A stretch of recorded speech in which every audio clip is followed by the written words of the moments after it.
चीन से सारी दुनिया इस समय कोरोना की वजह से नाराज है, लेकिन चीन अपनी हरकतों से बाज नहीं आ रहा।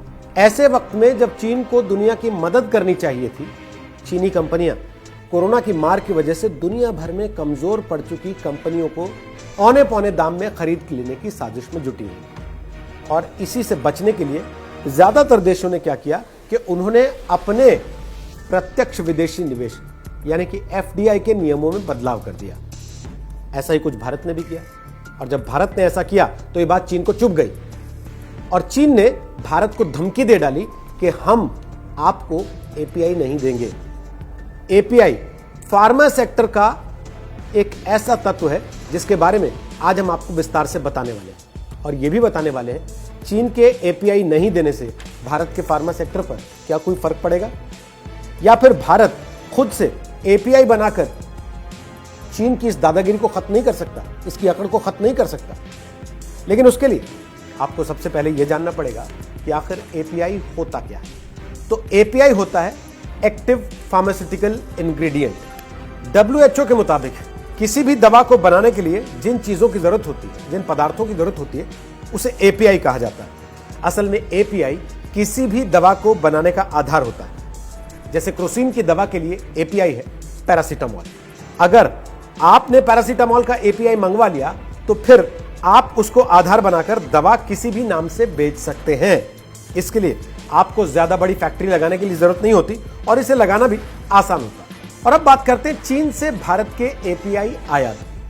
भारत दुनिया की तीसरी सबसे बड़ी फार्मा इंडस्ट्री है, लेकिन उसकी सबसे बड़ी समस्या यह है कि वो चीन से 85% एपीआई का आयात करता है, यानी कि चीन से लेता है। जिस दवाई को लेकर दुनिया इस समय भारत के सामने नतमस्तक है, हाइड्रोक्सी क्लोरोक्विन, उसका भी 75% एपीआई भारत चाइना से ही आयात करता है। हर साल करीब $2.5 अरब के एपीआई का चीन से भारत आयात करता है। दुनिया में सबसे ज्यादा जेनरिक दवाएं भारत में ही बनती हैं, और भारत हर साल फार्मा उत्पादों का लगभग $20 अरब का निर्यात भी करता है। अब आप खुद ही अंदाजा लगा सकते हैं कि भारतीय फार्मा इंडस्ट्री एपीआई के लिए किस हद तक चीन पर निर्भर करती है। अब आप पूछेंगे कि भारत की अपनी इतनी बड़ी फार्मा इंडस्ट्री है तो भारत एपीआई के लिए चीन पर इतना निर्भर क्यों है, वो अपने यहां एपीआई क्यों नहीं बना सकता? तो इसके जवाब के लिए आपको थोड़ा सा पीछे जाना होगा। पीछे यानी कि अतीत में 90 के दशक में, जबकि भारत एपीआई का आयात नहीं निर्यात किया करता था। उसके बाद चीन ने अपने यहां फार्मा इंडस्ट्री को बढ़ावा देना शुरू किया।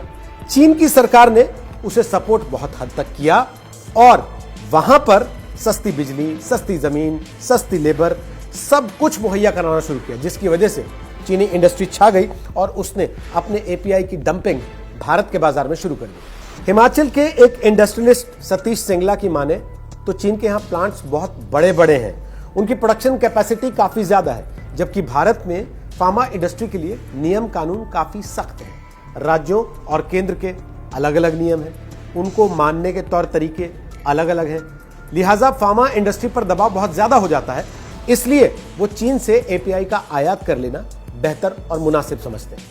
और सिर्फ इतना ही नहीं है, चीन के लिए एपीआई का सस्ता कच्चा माल जुटाना भी ज्यादा आसान है। दूसरी बड़ी चीज यह है कि चीन अपने यहां बड़े बड़े फर्मेंटेशन रिएक्टर लगाने में कामयाब है, जिसकी भारत में जगह नहीं बन पाई है अभी तक, क्योंकि इंडस्ट्री इतना खर्चा नहीं करना चाहती।